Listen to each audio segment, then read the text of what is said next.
Okay, admitting everyone. Alrighty. Go team. Quick leg.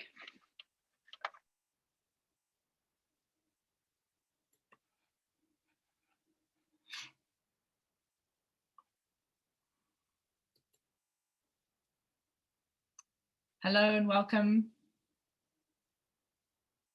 Hi everybody, it's great to see you all here today. We'll just let folks come in and settle.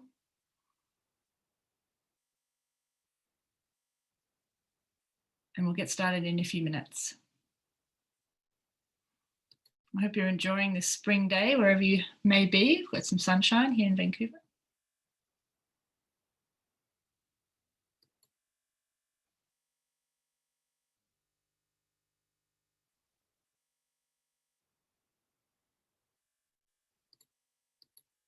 Fantastic to see so many people join us today.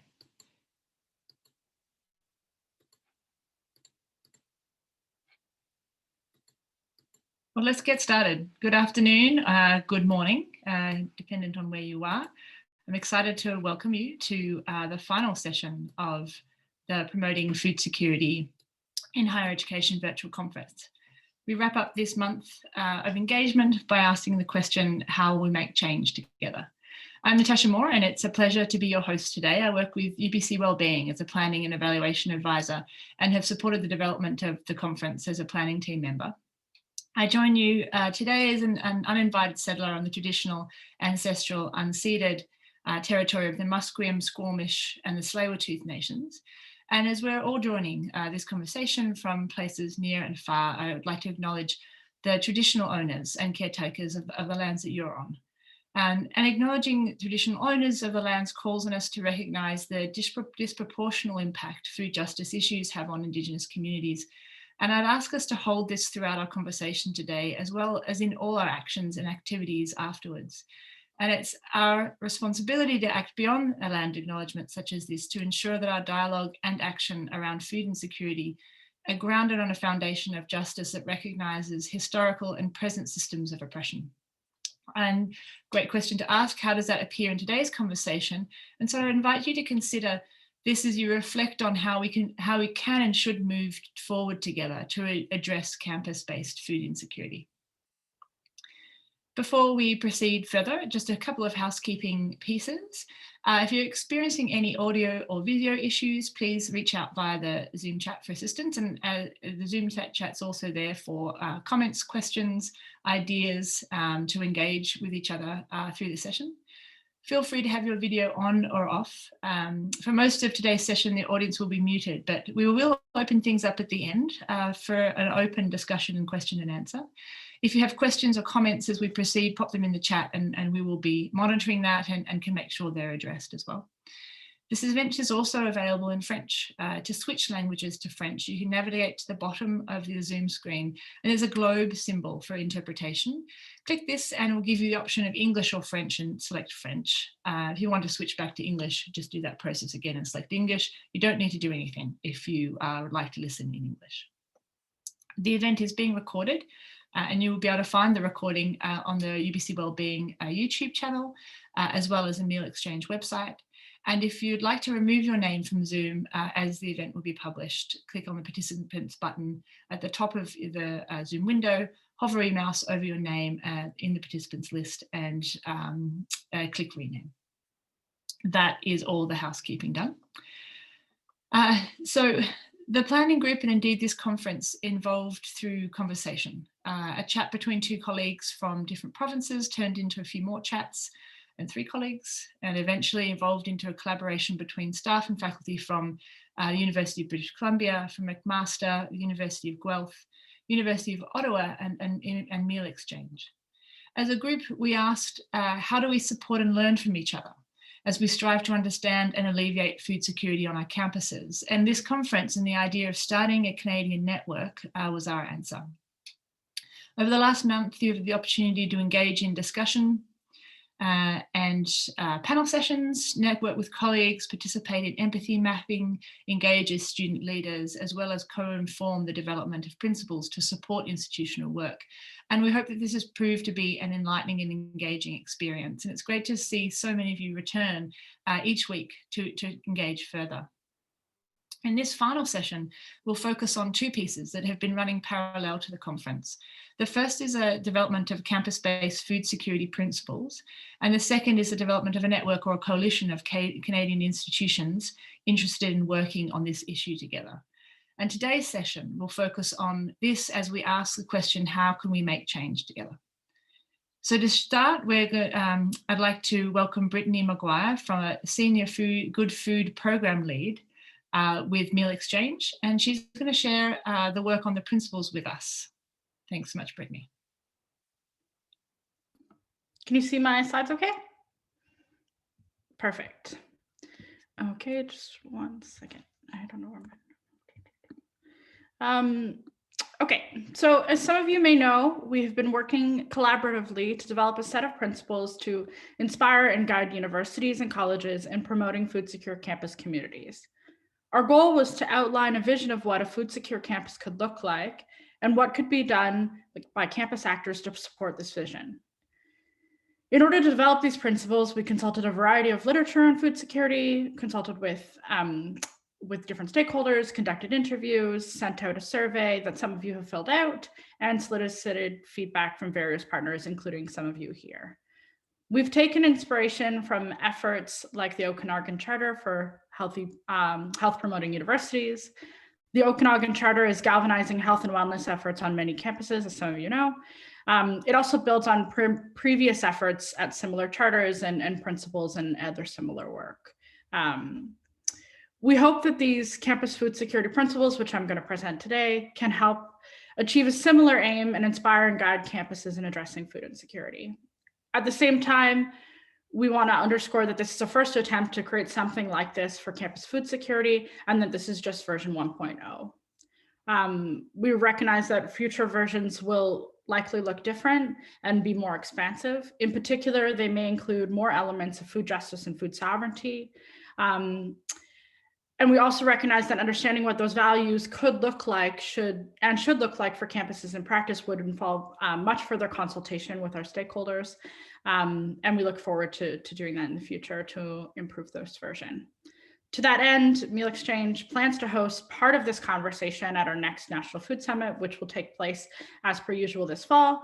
And we'll look forward to all of the rich discussions that will take place there and help inform future versions of this work. Okay, so we started by outlining 5 key values in order to set a vision for what a food secure campus or food secure campuses could look like. These are meant to be high-level values to guide decisions about what is needed to improve campus food security and how to actually go about it. As you can see here, we've included engaged community, access, cultural diversity, health and well-being, and social and environmental responsibility. In the slides coming up, I'm going to detail each of these in more depth. So I recognize there's a lot of text here, but what we've done is we've outlined each value at the top of the slide. And then at the left-hand column, we have named principles that map out initiatives and activities that collectively build food secure campuses under that particular value. We have also included implementation examples to illustrate what it looks like to put these values and principles into practice. These are by no means exhaustive of all of the initiatives that could be and are currently happening to uphold these principles, but they should provide some guidance. Under engaged community, we have included a variety of principles that map out how a campus community could be meaningfully engaged in food and food security. We believe that campuses should encourage engagement and connection around campus food decision-making, and food initiatives. In order to improve accountability around addressing food insecurity, we also think the campus should monitor and report on food security rates and work to address the areas of concern that are brought forward through that. Another really big part of this is that campuses should consult and include major stakeholders, particularly students and those most impacted by food insecurity, and any decision-making about food. We also believe that campuses should embed anti-racism and anti-oppression into their food security work. Acknowledging that there are limits to what can be accomplished on campuses to address food insecurity, campus leaders and other actors should be involved in national and regional dialogue and advocacy to address food insecurity systemically. Under access, which is the next value, we have included principles on making good food available and accessible to all students. This includes many dimensions of access, including physical location, operating hours, affordability, such as improving financial supports and wages, making food more affordable, and supporting alternative distribution models with low or no cost good food. Again, these are by no means the only ways to accomplish these goals, but just some suggestions. We have also included guidelines to make menus more accessible to all students, representative of the diversity of dietary needs and preferences and eating habits on each campus. Another important aspect is making infrastructure available that enables students to actually make their own needs while they're present on campus. Under cultural diversity, we have included principles to improve access to culturally appropriate food, awareness of cultural diversity, and supports for students who are new to the campus communities. We have also drafted principles and guidelines to improve campus food for Indigenous students, including meaningful engagement to develop appropriate strategies for addressing student food insecurity, improving access to culturally appropriate food, and building awareness of Indigenous cultures. Under health and well-being, we have included principles to prioritize student health and well-being, make healthy food more accessible, and promote healthy eating practices. Under social and environmental responsibility, we have included principles that outline increasing procurement of campus food that is environmentally sustainable, local, and fairly produced. We also believe that increasing transparency and awareness of food sources and impact on food system is really important. This also enables greater engagement and the ability to make informed choices.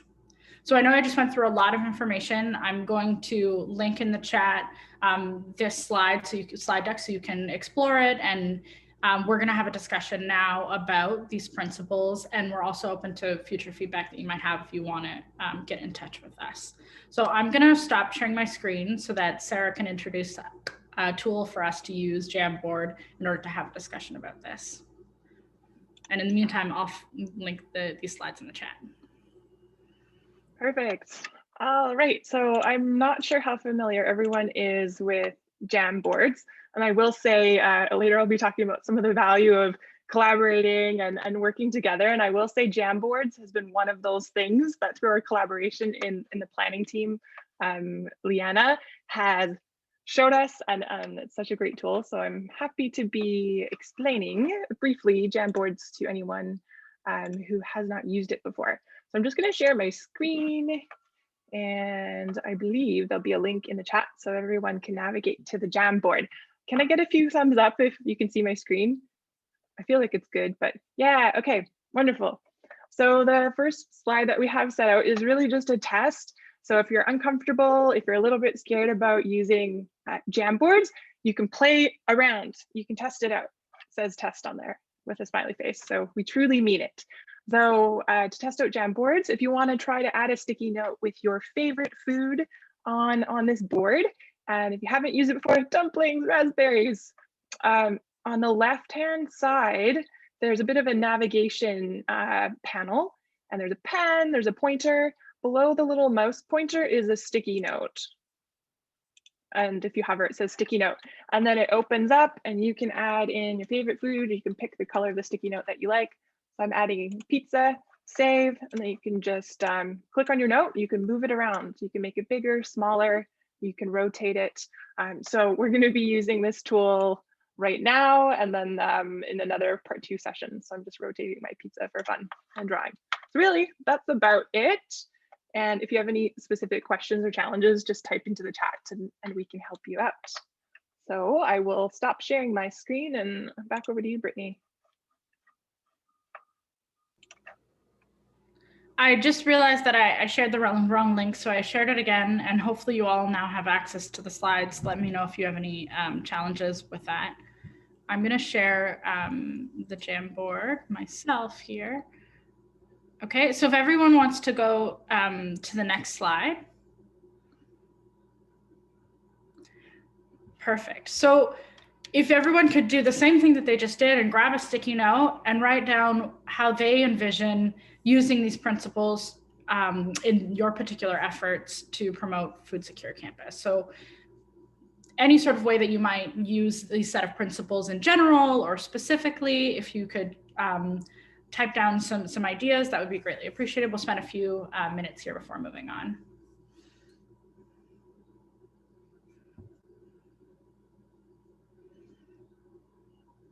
And that's on slide 2 of the Jamboard.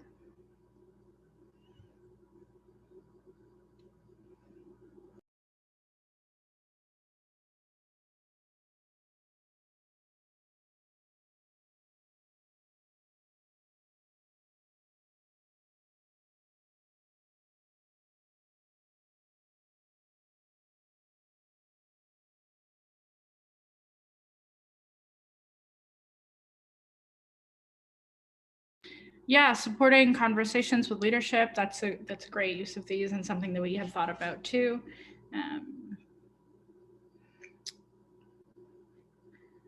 Informing new projects and ideas. That's awesome.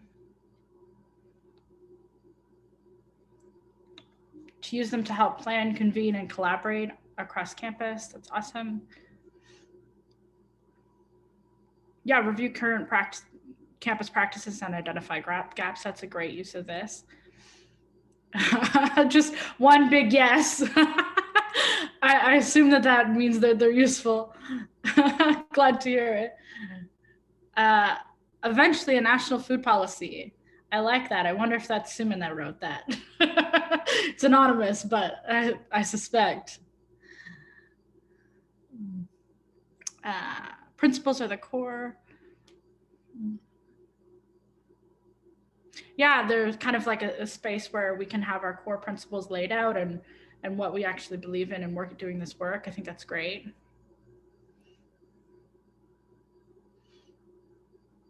Yeah, keep them on a wall to ensure continual reflection. Another person that we consulted during this process mentioned like maybe making a big poster. That's something we're thinking about.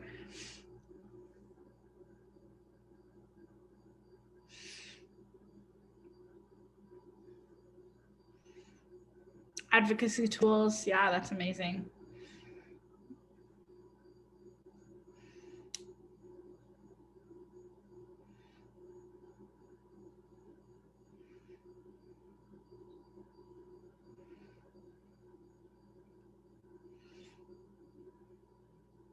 Shared values for building groups and coalitions. Yeah, that's really important.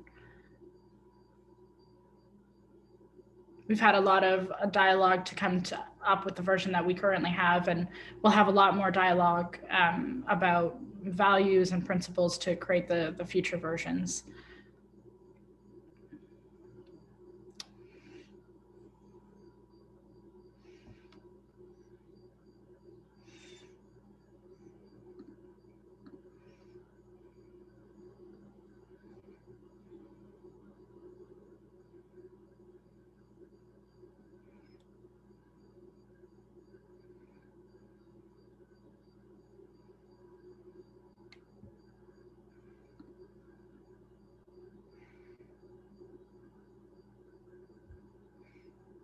Students can bring these forward as suggestions to their administration. I love that. That's a great use of this. Absolutely. Okay, I'm going to move on to the next slide, but feel free if you want to keep populating this. We're going to look at it again to make sure that the report that we're putting together and all of the tools that will come out with this and the way that we publish it make the most use out of it. Oh, Sam, you were going to say something? No. So looking at the principles, I know that we went through them really quick, but looking at what we had outlined, what would make them the most useful for you or more useful? So that could be some specific feedback that you have on some language, or maybe ways that we promote it that might help you in a particular way, or other answers that I might not have thought of. Quick one-pager graphic, I love that. Case studies, we already have some of our folks working on that, so that's awesome.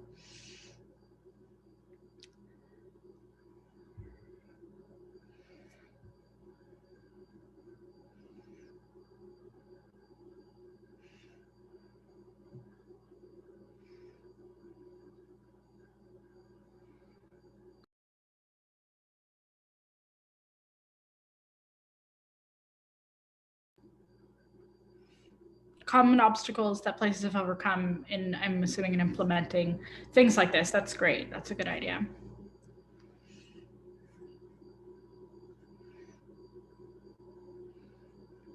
Yeah, what you answer here is going to help us inform where we take this work next. So feel free to add anything that you think would make that this, this work that we've developed here more useful.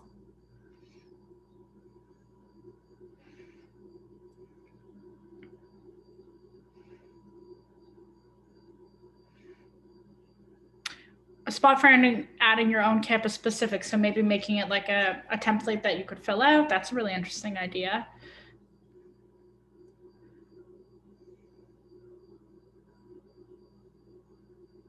Recentering the focus of work. I like that. That's great.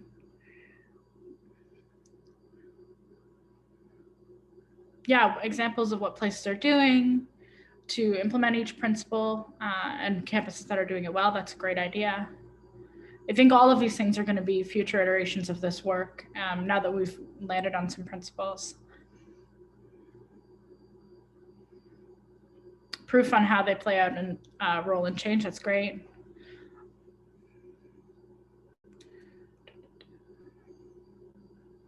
Oh, we've got a lot more coming in. This is exciting.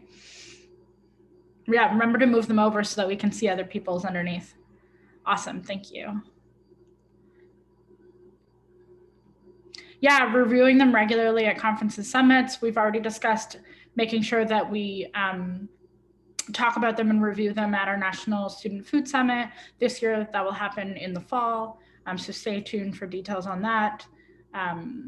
You know, given the fact that students are the primary audience that we're trying to address with addressing food insecurity on campuses, I think reviewing them with the student audience at our summit is a great place to do that.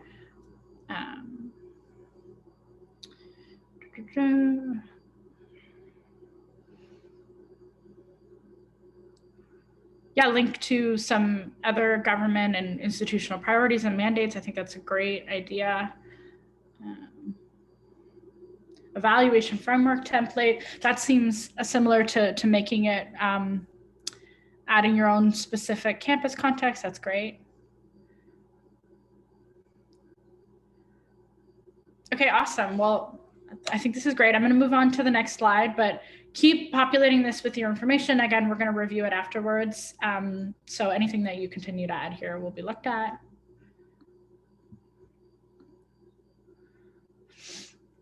So this is a bit of a similar question, but who do you envision actually using these principles? So maybe some of you could comment on your role on your campus or other people in your campus that you think might have a use for these, and how do you think that they might use them?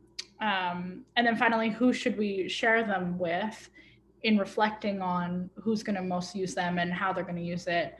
Who should we target with our promotion of these principles? This will be our last question about the principles, just so everyone's aware. So if you have anything else to put in there, put it in here now.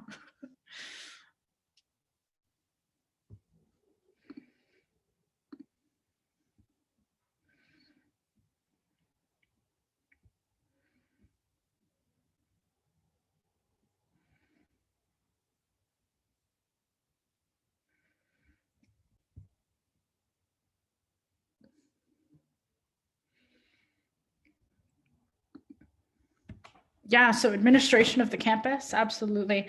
And if you look at the slides, you'll see that in the implementation guidelines examples, we have actually named specific spots where we think campus administration should be the primary one to take accountability on some of those actions.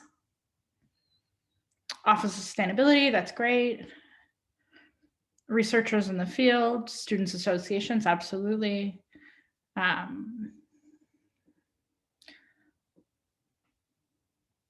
Yeah, share with students most impacted for ongoing review and adaptation. I wholeheartedly agree with that. We created these on a limited time frame, but have every intention to deepen our consultation for a revised version. This is merely the starting point. And students, of course, should be at the forefront of that consultation. Student affairs, that's a great space to take these. Residences, absolutely. Some of the things that we've named in there are primarily to be addressed by residences. Food services, absolutely, no doubt. That's a great people to talk to about these principles. Students again, absolutely. Mm-hmm.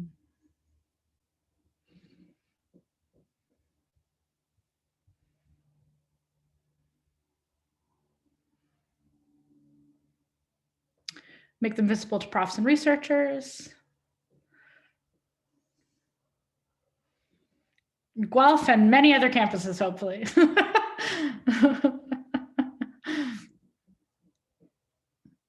I should comment that we've made them broad enough that we think that these principles can be applicable to any campus, university or colleges, small or big, urban or rural. So that's why you'll see some things we don't get too specific on, because of course in Canada, our post-secondary institutions vary greatly across the country.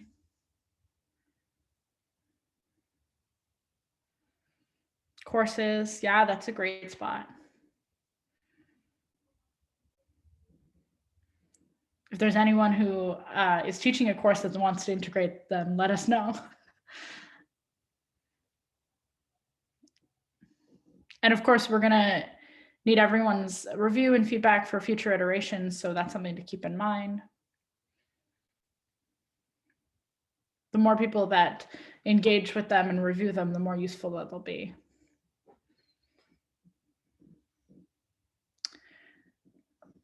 I'm just gonna give it a minute more here, so if there's anything to add it now, please.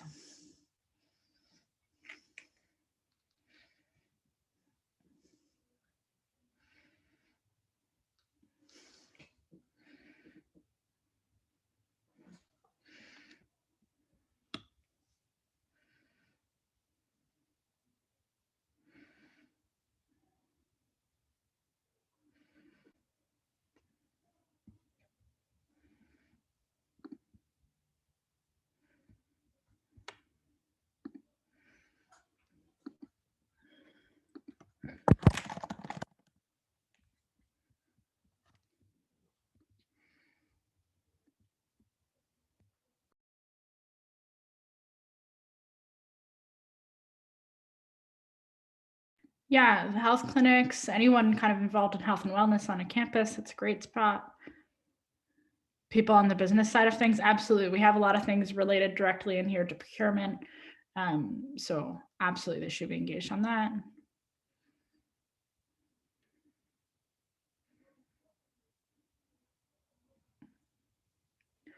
Awesome. Well, I was just thinking that I'm actually going to add one more here that we don't have to fill out now. Oh, we have faculty sustainability. That's great.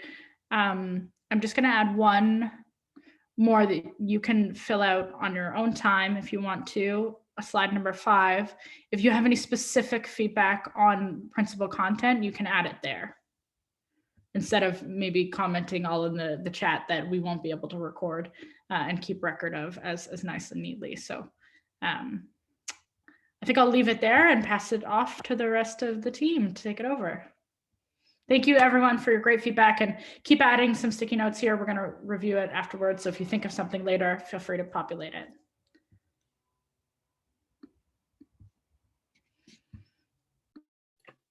Fantastic. Thank you so much, Brittany. And thank you so much for your work on this project. It has been wonderful to see it evolve, and I think we've got a very comprehensive and inspiring way to think about food security in our respective campuses. And thanks everybody for sharing your thoughts and ideas. I hope this will be a useful tool for you moving forward. So we're going to move now to a focus on the development of a network or coalition. And to facilitate this section, I'd like to welcome Sarah Kozicki from UBC and Sam Laban from Guelph as our facilitators. Take it away, guys. Great, thanks Tash for the introduction. So let's get into that deeper dive into what Natasha mentioned at the start and really right now about the concept of developing a network or coalition of Canadian institutions interested in working on addressing food insecurity challenges together. And before we move on too much further, I'd like to just do a little quick share back from my perspective, somewhat the story of how the conference planning team came together and how we began collaborating. So I had to think back of the first touch point and connection in terms of this group. And I recall the first connection was actually our colleague and my fellow dietitian, Liana Bontempo from McMaster University. So I was in a new food security position, the one I'm in now at UBC, January of 2020. And I recall inquiring, there's a campus dietitians group across Canada. And so I inquired with them about their awareness of really who's working on addressing food insecurity within the campus context specifically. And right away, Sam, who's facilitating with me right now from Guelph, and Betsy or Elizabeth from the University of Ottawa, a faculty member, their names came up, and also specifically about a larger meeting of campuses within Ontario. And so right away, I jumped at the chance to speak, and Natasha as well. We both joined in January of last year, and really we continued to chat every month with Sam as we really found there was a lot of benefit in hearing about what our campuses were working on. He had a bit of the inside scoop into the Ontario world that we had no idea about. And, really we were talking about what challenges we were facing, our, visions for food secure campus communities across Canada. And around the same time as well, within UBC, we were beginning some planning conversations for a campus-based food security conference, because really we wanted to engage others across the country in collective conversations on this complex issue. And within these planning discussions, naturally, it made sense to include other campuses and our new connections that we were making, as well as our partners at Meal Exchange. So we really started a conference planning team, and we've been diving deeper, seems to be my favorite word, into relationship development, really with all of our planning. And we hosted our first event November of last year, and this conference month in March. And we really want to thank you all so much for engaging over the span of the month with us. It really means a lot, and it's been really encouraging to see your dedication and engagement. So as a planning team, clearly we've been seeing value in coming together in conversation, and especially sharing the burden of addressing some of the complex intersectional issues that we're all facing. And we know that there's value in joining together. We've also heard this from others during the conference, and a little bit as well within the survey that we sent out in the first couple of weeks of the conference. So now is our time, the time the conference planning team have all been waiting for. We want to explore this idea further with you all. And we also really want to recognize and lay it out on the table that we don't have a defined plan or all the answers for what's going to happen, really. And we want to engage you all collaboratively to determine what the best approach could be, and really expand this conference planning team that we've developed beyond our small team right now. So we know, we suspect, we think, we hope that there's more of you out there who want to join us. And this is the point of our conversation today. So now, what could a coalition or network beyond this conference planning team look like? Perhaps it could be broad, open, very light touch, a network focusing on sharing knowledge and making connections between its members. Or maybe it's a really deep collaborative coalition working together on very specific outcomes. And we don't know. And to make those kind of decisions, we really want to hear from those who are interested, what's useful, what's needed. So we want to explore this further right now, in fact, and we're going to be using my favorite tool again, the Jamboard, for your independent participation, just as we did on the principles. And then we'll be following that. After that process, we'll have some opportunity for open group discussion and questions and answers after that. So just in terms of what we're envisioning in terms of next steps after just this meeting here today, we want to have another session in about a month to kick off more of these coalition or network discussions where we'll continue the conversation in even further level of depth. And after the activity with the Jamboard and our discussion, we'll provide a link to a survey in the chat where we can gather your contact information if you're interested, and then go from there. So let's get going. Let's do the activity. I'm wondering if someone could add a link to the chat for our Jamboard. It's the exact same Jamboard that we've been working on. And we are working now on slide number 6. So I will share my screen, but before I do that, just an overview of what we're going to be doing. So we have 4 questions for you to answer. We're going to try to keep our time to about 5 minutes per question to work on them. And let's see, if you're really eager and you want to jump to other questions and throw in your sticky notes, that's totally fine. But I'll be keeping my share screen just on the current one that we're working on.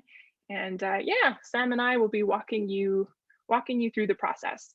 So I'll share my screen and kick it off with the first question on slide 6, which is, what questions do you still have about campus-based food insecurity?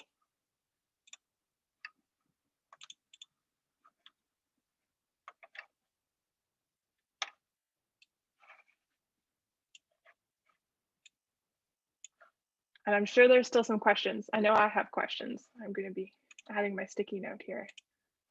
Oh, you can all see that. Not so anonymous.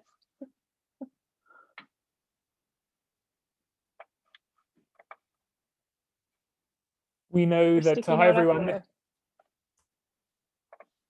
Hi, Sam. Sorry, hi. co-host. Yes, thanks, Sarah. I was just going to say, I mean, just to help maybe with some inspirational prompts, encourage you to think what elements of campus-based food insecurity need further research. Are you interested in long-term outcomes for food insecure students? Would you like to know what income level makes post-secondary education affordable?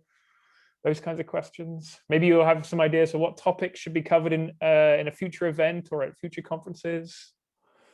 Really curious to hear, what have you learned along the way and would be willing to share with others in the field. Any of these things would be great for the Jamboard.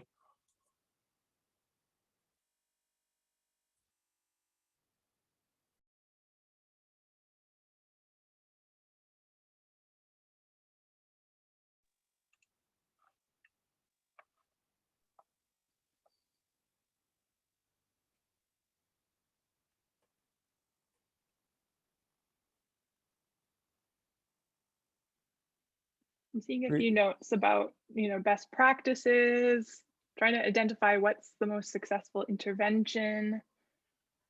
I would definitely agree with that piece too. It sounds like to be able to support really, what actions are we taking on our campuses? Where are we putting our efforts and energies and resources?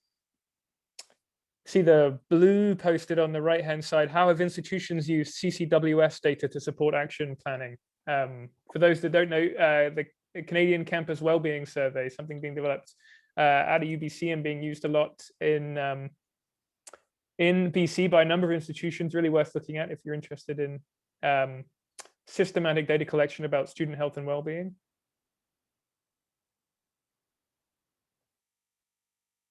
Someone's stolen my question. What income level allows? What income level allows for students to be food secure? Yeah, really curious about that one myself. Same. I'm kind of curious. Maybe this is just expanding on it, my own thoughts, but I think there's a lot of work, at least at UBC, or from my perspective, in terms of making connections with some of our financial savvy researchers or institutional finance folks to understand that area better. I am still not there, even after the great session. I think it's quite an area to explore. Mhm. Just looking bottom left here, how do we ethically collect data about those who use food security initiatives? And then I think it's been strategically placed next to a second post-it that would love to see more data on what groups of students are most impacted, and if what resources students need differ between different groups of students. So I'm interpreting that as that second one, certainly a kind of an intersectional lens on food insecurity, which has been common to some of the research that's been done so far. So someone posted the pink post-it in the sort of middle of the screen. How do we share the experiences faced by students who are food insecure with decision makers who are food insecure, especially considering confidentiality? If anyone's interested in that, please do reach out. Here at Guelph, we partnered with Meal Exchange a little while ago, 2019, on a workshop around digital storytelling for students with lived experience of food insecurity. And so they created 2 to 3 minute videos about their experiences. Some of them were interested and willing to share those, and we're looking to do more of that in the next little while and exploring how we share how narrative could be useful in this context. So if you're interested, put something in the chat and let me know.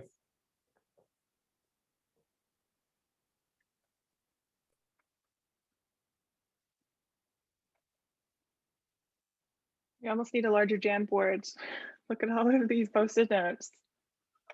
Still a lot of unanswered questions.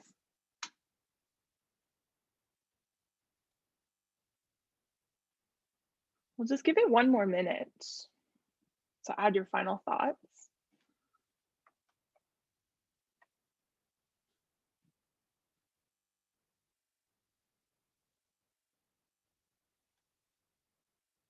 I keep staring at the sticky note about how can students and the institutions work together to have the right information and adequate resources to drive the work being done related to food insecurity.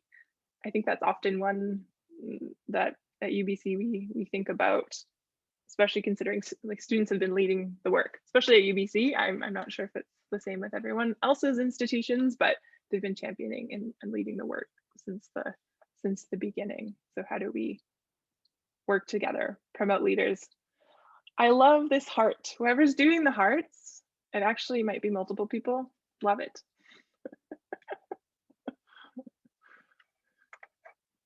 All right. Oh, we're looking for someone to share the Jamboard link. Can we get that added to the chat?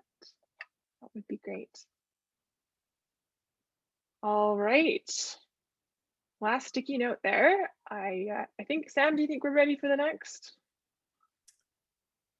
Well, let's, I can see another heart being added. Maybe give people 30 seconds and then we'll go to the next. Perfect. Yeah, I see Liz Jackson has owned up to making the hearts. Thank you. Thank you, Liz.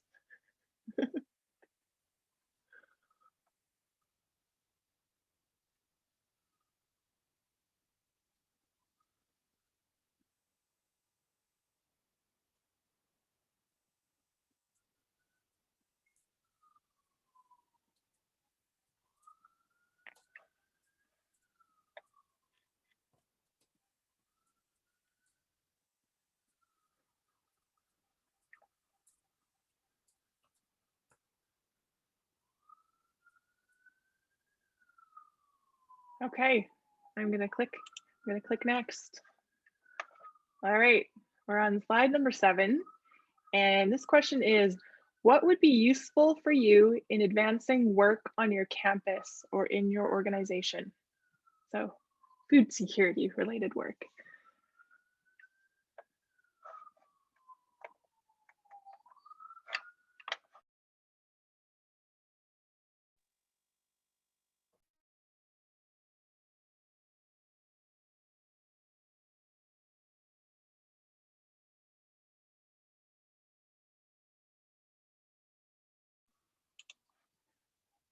Now, is there anything that you can think of, that would help higher education build more food secure campuses? Anything at all? Maybe anything that is on your wish list? If you can do anything, what would it be? What would be useful? to advancing that vision.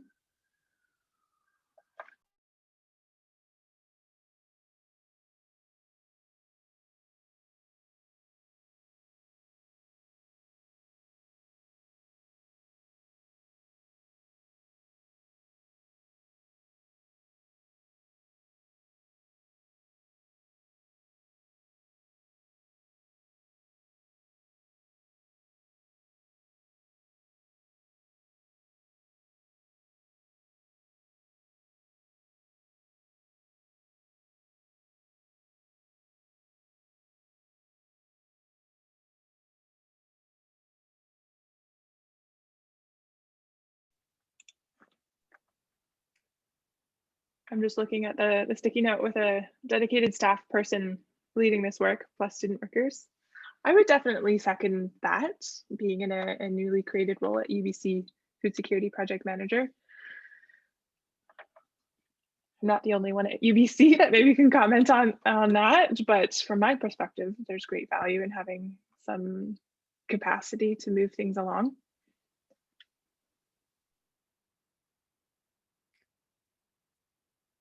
I see a little cluster at the top here. Oh, maybe it's been moved. Being able to point to examples of work being done, but there was someone else had. There we are. Peer pressure. The post-its keep getting covered up.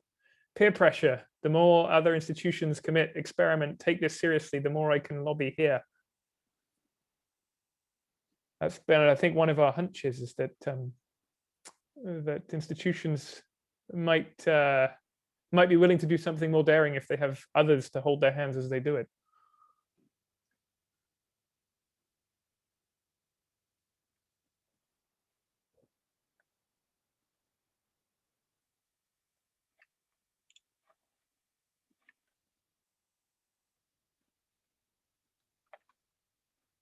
I'm seeing the case studies come up again, data and case studies.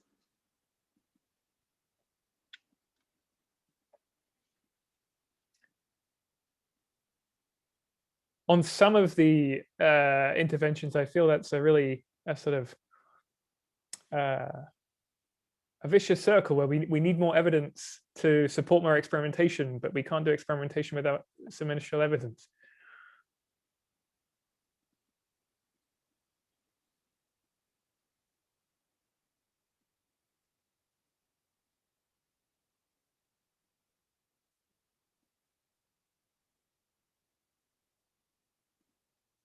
Someone's tentatively saying here, maybe ...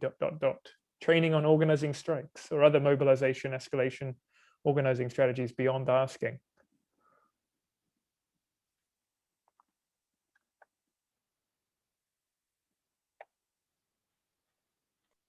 I'm interested in the sticky note just about engaging other bodies like caucus. So connecting with admin who aren't necessarily engaged in food areas directly. I think that's really interesting. We've gotten some intersectional lean in, but I would definitely agree with that. You know, who are the ones who are not thinking about food security specifically, but, you know, the affordability pieces, the income pieces, well-being pieces as well. I mean, that's only the beginning of the intersections. How do we tap into that group?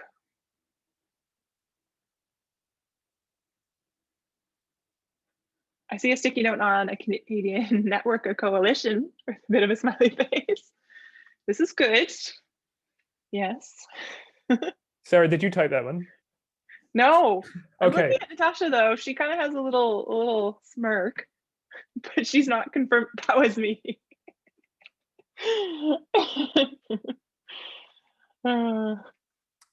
I mean, you're not the only one. You just use those terms. I see sharing experiences and strategies with like-minded folks, networking opportunities.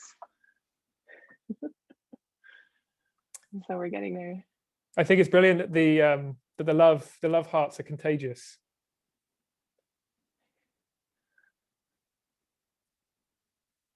And there's a circle as well. The introduction of a circle. Not sure what that means just yet. So perhaps maybe another 30 seconds if you have some other post-it notes to be adding.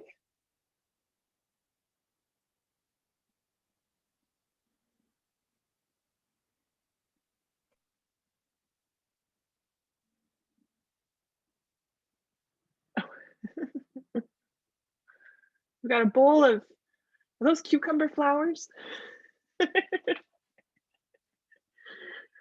I hope so. Great art.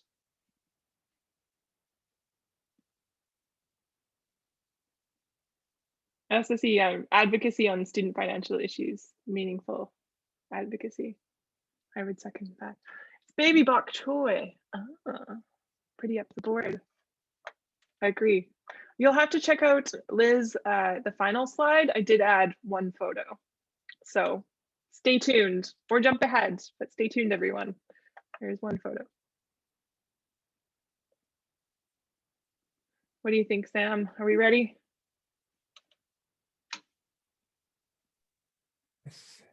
I don't see any more being added. The odd arrow, which is great. But yes, next slide. Move along. All right, next one, second last one. What value do you see in a network or coalition that's focused on campus-based food insecurity? And feel free, if there's some points that you've made in previous slides to kind of carry through those ideas. I know that there's been some mention of networking with other colleagues, collective work. Continue to post those ideas.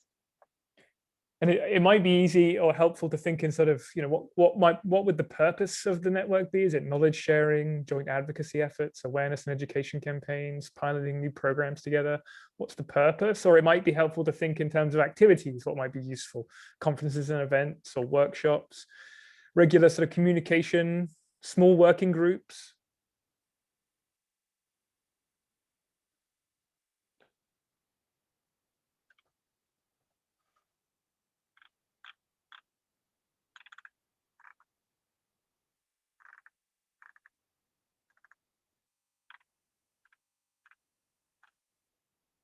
There's a clear pattern around resource and knowledge sharing here. Resources to share, research, best practice sharing. What initiatives worked at your campus that could work at mine?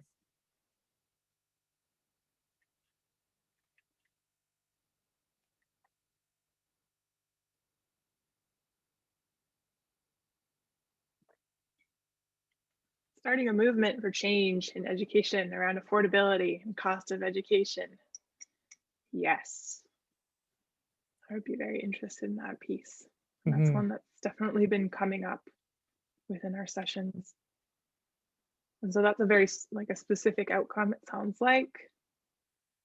I see bottom left, legitimacy and attention on the issue, and that's been given one of our hearts, which is an interesting idea, I think, in terms of what does it mean if other campuses are saying this is important?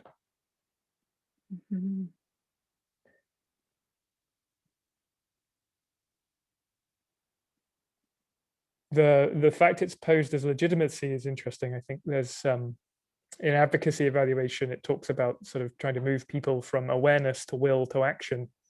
It's part of, I think, what this conference helps with is to kind of get a sense of where we think the sector as a whole is in terms of awareness, will, or action on food and food insecurity.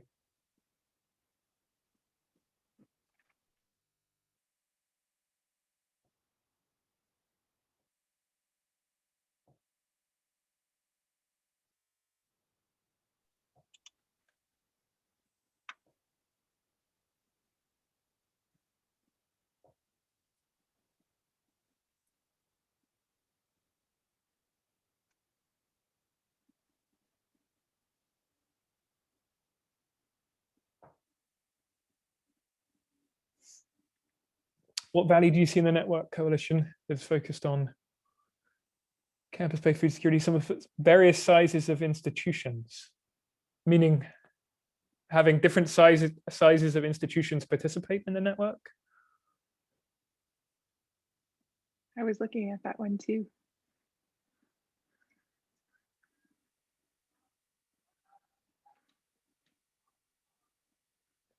And then someone over on the right-hand side has put mentorship. Curious of whom, by whom? Who is mentoring, and who are they mentoring? Yeah, and I think that one maybe to our final question, that might be a good one to expand a little bit on. I won't tell you what the final question is, but there's great opportunity there too.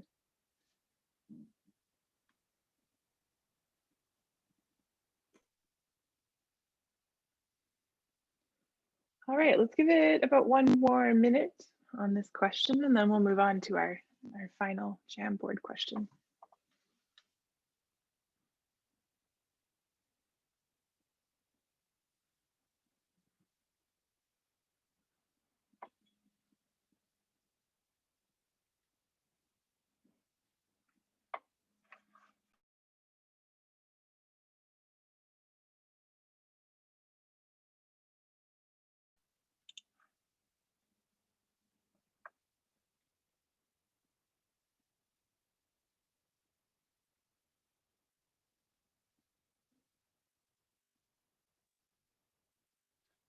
Interesting. I see a question. Should students be involved at the heart of the coalition or network if this is to address student food insecurity?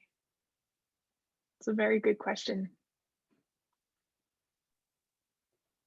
I am incapable of doing two things at one time. So you can imagine I'm ticking and hearting that one as well.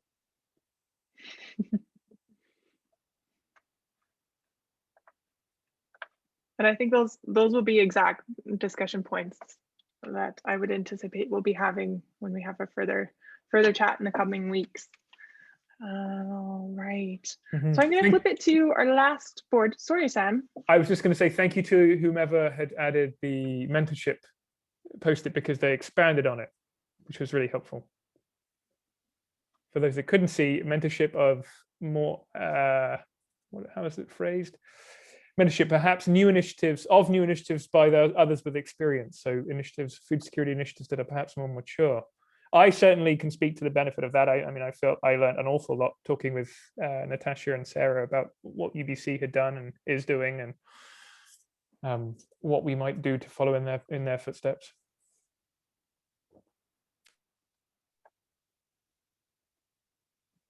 Sorry, Sarah. By all means, on to the next one. Yeah, no worries. And thanks for that, Sam. Very much likewise. All right. So our final question, really just kind of aligning well with this mentorship piece too, is what do you think you have to offer? And that's your little sparkle there. What can you bring to the table? And we really believe, and we really know that everyone has something to offer, and also maybe something to potentially take from the coalition and glean. And it can be, I look at the first sticky note: energy and passion and love of food. Exactly, pieces like that. Bok choy. That's essential in a coalition. Don't you think, Sam? Bok choy? Yeah, it didn't come up. Roses. It didn't come up clearly and obviously across all the literature, but I think I wasn't looking in the right spot. No, not in the right journals. No, but yes, it could be your energy and enthusiasm. What do you have energy and enthusiasm for? What would you support or cheer for? Yeah. What connections and networks can you access? What skills and knowledge can you share? Could be specific to campus food security, or it could be more general. Perhaps you already know how to weave networks together. That would be really amazing. Perhaps it could be research you've done already. It could be experiences you have. Could be lessons you feel you've learned along the way. And just in case anybody has to run, it being 12 o'clock on the West Coast, we're just going to have a link posted in the chat just for the survey for you to indicate your interest in joining this conversation in a couple of weeks, and provide your contact information so we can actually get a hold of you and get in touch in terms of the logistics of booking a chat. So Natasha's or someone will pop that into the chat. So take a look if you have to run off already.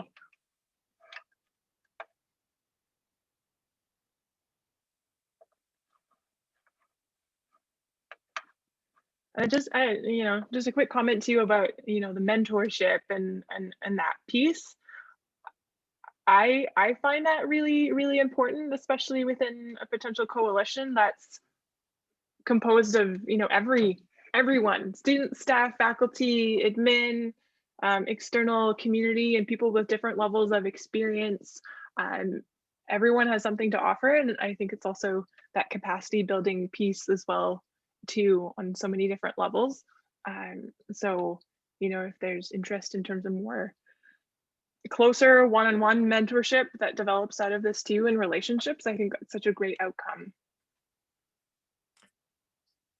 Someone is really soldiering on using the mouse pen to write there, but if you're able to, they've put who else is willing and able to share what we're learning on food insecurity, on the food insecurity journey at UBC. So who else is willing to share what they're learning on their own journey, I think, is that question. Add your post it if you can. Someone put in the bottom left here, unique student demographics mean more diverse solutions being created, shared, and used, which is really interesting. I wonder, is that person, is that a call to for others to do that, or does that person have a unique experience themselves, or they feel they can connect with students who have unique or underserved experiences?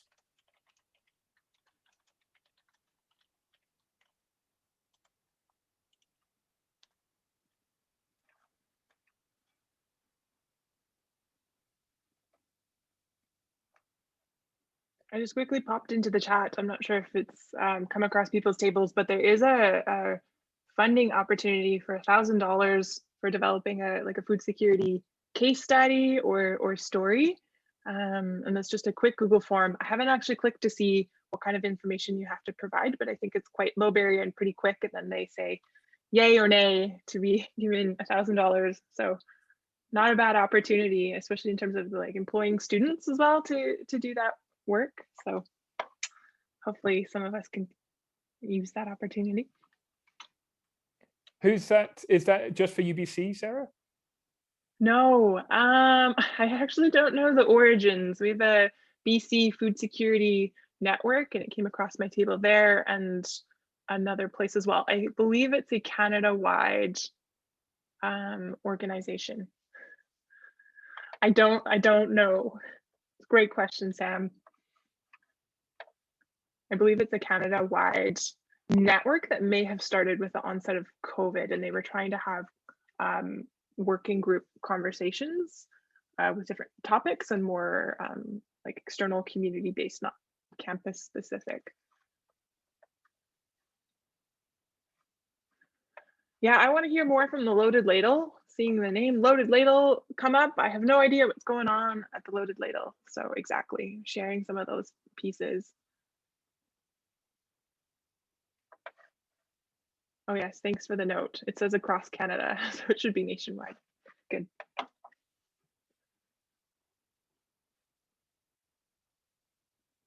Someone has a radical imagination. I love that. I love that. Let's have some big thinkers at the table, and let's have some like detail oriented and some organizational people. The whole spectrum. We need it all. We need you all. Perhaps that person ought to connect with the person who posted next to them, a laboratory for the interdisciplinary study of food, the food lab. There's linking students, community groups, and profs. That sounds interesting.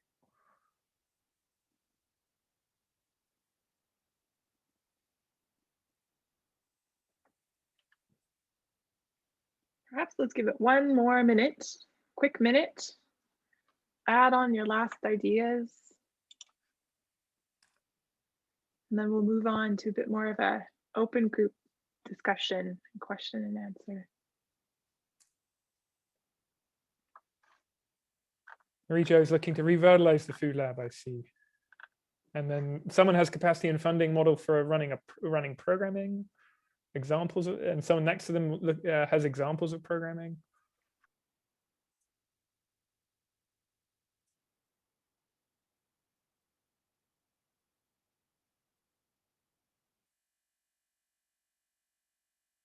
It's wonderful.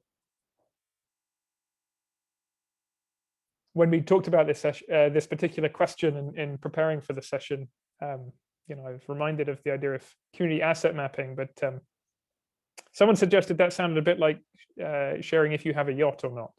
But hopefully, I recall that conversation. Yes, yeah, but it's wonderful. It's like it's an abundance. It's a really appreciative lens. I love it. No yachts. Shucks.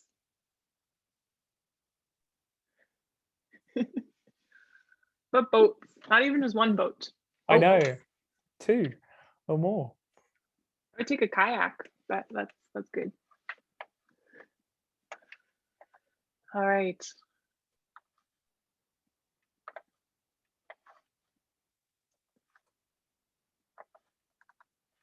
I think we've captured it. We've captured lots of ideas, lots of thoughts with this session, this Jamboard intensive session. Are we ready, Sam? Are we ready for some open group discussion? Yes, so thank you all. Thank you all for your ideas, but also your generous offers about what you are able to share. I think that's wonderful and bodes very well and positively for the future. We acknowledge and wanted to recognize that this is the Jamboards have been great, but we haven't heard from anyone, and so we wanted to open this up now. You'll correct me if I'm wrong, but everyone should at this point be able to unmute themselves if they want to say something. But we just wanted to open this up to all of you. What questions or comments do you have about how we can work together to advance more food secure campuses? And I will go to gallery view, and I think if we have lots and lots of people that want to say things, we might need to use our raised hands. But at the moment, I think if you want to share a question or a comment, a reflection, what's alive with you right now, feel free to turn on your mic and say hello to the group, maybe a little who you are, and then the floor is yours.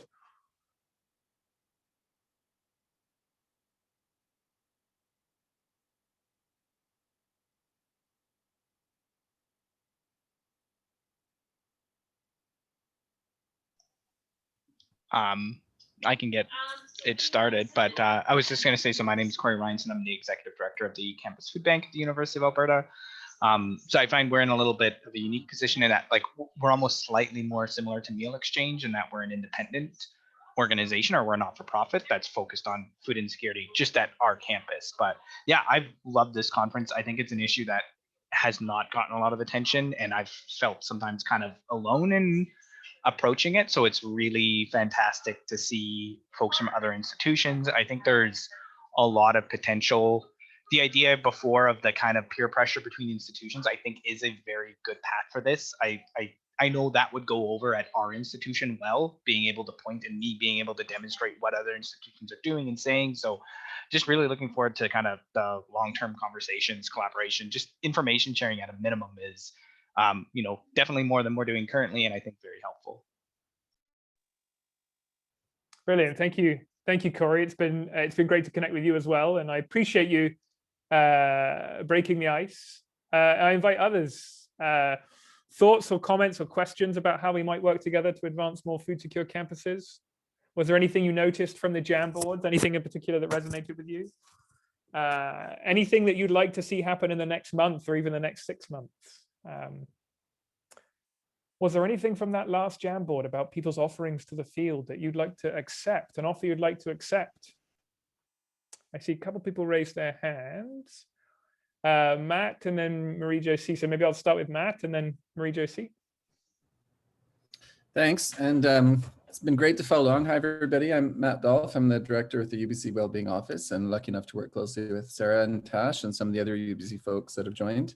It's been quite a journey, and it's been great to you know, hear all of the thoughts. I've only been able to participate in a few, and I'm looking forward to going through some of the other videos and hearing some themes, but I'm certainly hearing a lot of opportunity to bring these ideas forward, to link it up with other networks and agendas. I mean, there's certainly power in this, in people in this space convening, and I also think there's so much coherence with the Canadian Health Promoting Campuses movement. I also chair the Canadian Health Promoting Campuses Network, and many other groups like sustainability and equity that I think can be champions for how to embed some of this thinking and framing. So I'm certainly excited about making those links, and also thinking about engaging leadership at different levels and different places in this conversation. That idea came up a few times and has resonated with me. So I'm leaving with some energy in those spaces and looking forward to collaborating more with everybody here. Thanks, Matt. I wondered just, Corey had mentioned it had come up, and as I think on a previous conversation, you'd mentioned that the number of member institutions, and correct me if I'm wrong, but the number of member institutions for the Health Promoting Campuses Network had suddenly or recently grown, or seemed to be growing very quickly. And I'm just curious if there's if you have a sense of why that might be. Is there a critical mass that happens with these things? Is there something that prompted them? Is it because people become embarrassed because they're not part of the network? Yeah, so there's two things. We're sort of an open membership in terms of people participating in the conversation around health promoting camps movement and the Okanagan Charter. And then the recent spike you're referring to is universities, colleges, or technical institutes that have formally adopted the charter and made formal commitments. And that process can actually take place over years in some cases, where they might create an institutional plan and then formally adopt. Others will sign on to launch community-wide engagement about priority areas of work. So I think COVID has accelerated for sure the fact that health and promotion is sort of like top priority for every university, and they're seeing the day-to-day impacts that it has if you're not attending, to how that impacts everything that happens at a campus level. So that network is topic agnostic. It doesn't really focus on any one, but it's about bringing people together to drive that movement forward and how to embed this in a campus culture.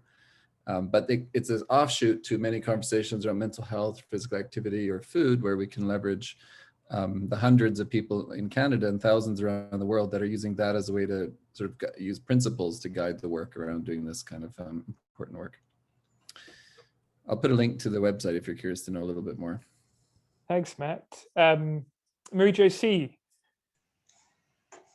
Merci, Sam. Hi, everybody. Really happy to be here. Marie-Josée Mascotte. I'm at University of Ottawa, and I am and remain amazed by the level of conversation and participant in the conference. So I'm really, really happy to be here again today. And I have been talking, but will continue to talk and share some of the work that has been done through the conference, which I think, oh, my camera is not functioning. But anyway, you hear me, I guess.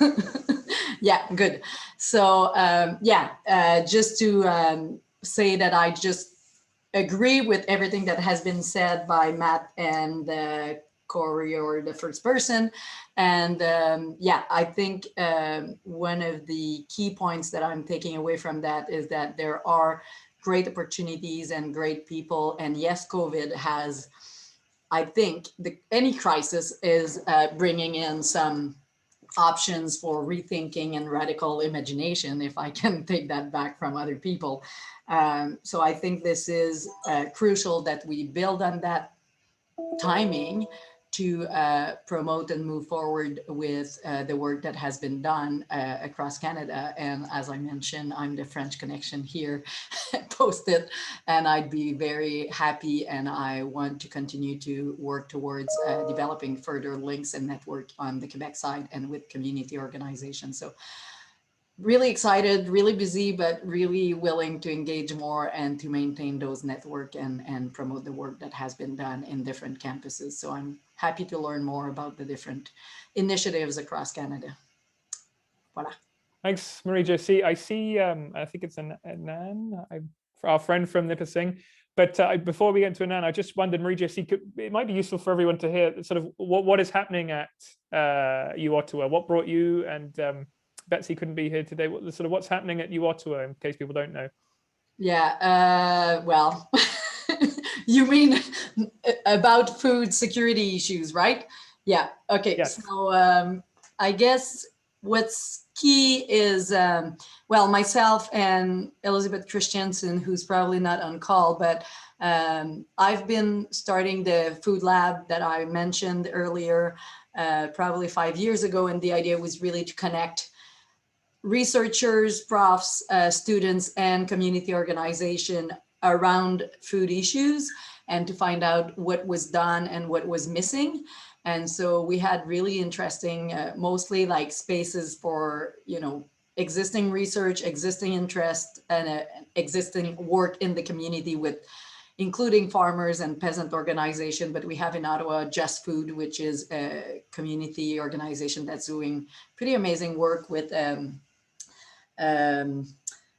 experiential, it's not experiential farm, but it's in the green belt very close to Ottawa, like it's in Ottawa in fact.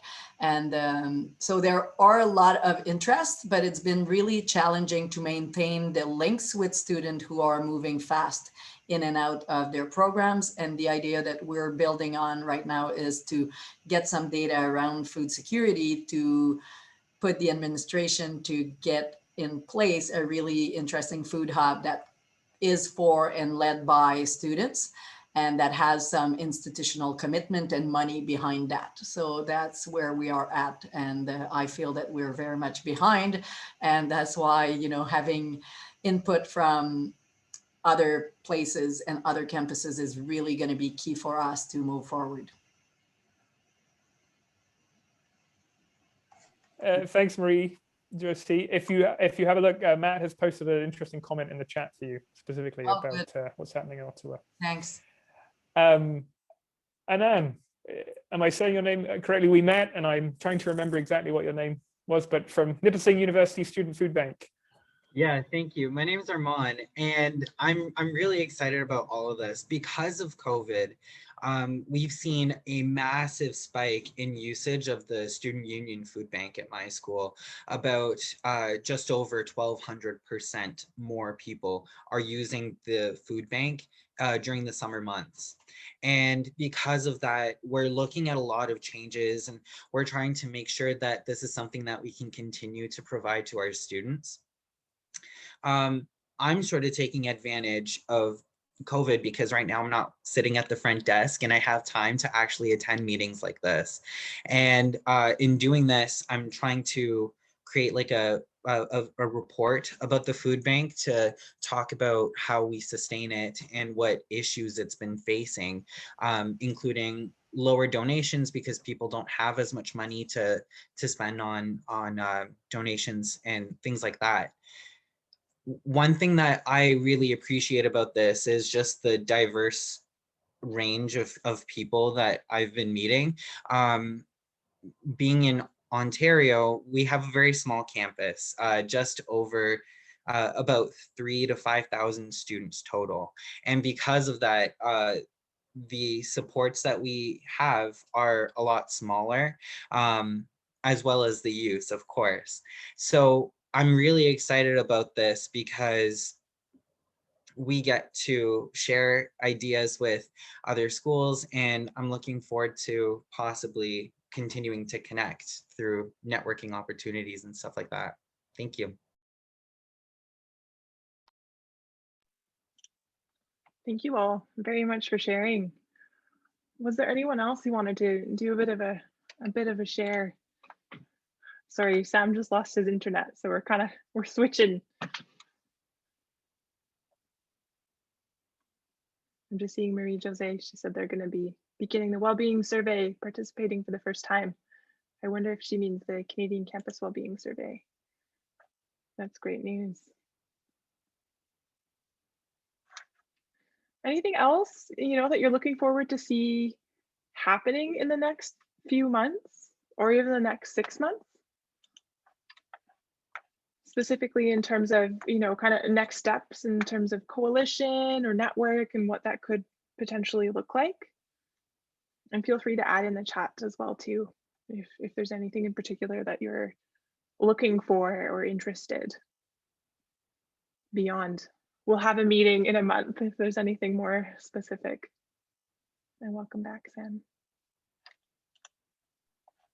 Thank you. Apologies all. Apparently the internet didn't like what I was saying.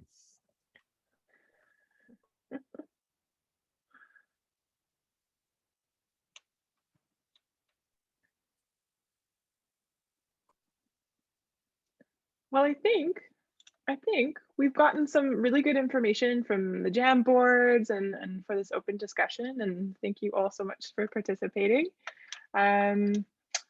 Where are we? Yeah, as we're saying, this is just the beginning of our conversation, and we mentioned a few times we're going to be scheduling another meeting, another discussion to go even further beyond this initial conversation, and we'll of course be looking at all the information within the Jam boards and collecting and collating that. So thank you so much for filling that out. So please fill out the survey. We'll post it again in the chat in terms of getting your contact information so we can be in touch about that next meeting. And we really hope that you can join us, continue the conversation, and see really where this network or coalition goes. I'm looking forward to deciding whether it's called a network or a coalition or whatever name, because I'm getting really sick of saying network or coalition. So stay tuned for that. And just in close here right now, thank you everyone so much for your attendance and attention and contribution to this work really in general, and the exciting prospect of coming together as a network. And a huge thank you. I'm looking for Aya on the list of participants. Aya Berdy from Meal Exchange. She's been so essential in supporting this conference throughout the entire month and really beyond that, much before that. And it could not have happened without you, Aya.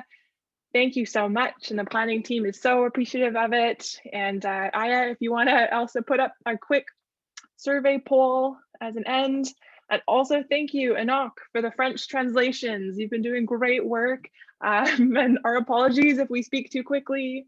Hopefully it's worked out okay. And yeah, fill out the survey. We look forward to continuing the conversation. And really, we'll see you. We'll see you at the next meeting. And we really look forward to it. So thank you all so very much.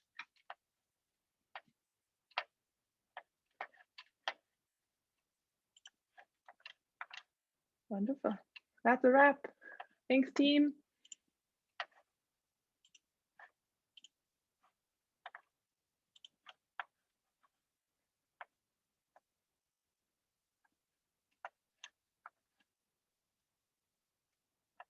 That's a really cool loaded ladle graphic from someone who has a cat right beside her. Oh. Thank you. It happened by accident in Canva, and then I was like, this will be everyone's profile picture now. Yeah, for all nice. the people that use this account. Nice. So is it the official logo of the loaded ladle? The circle, or is it just... the circle is our logo, and the cat is a bit of fun. Nice.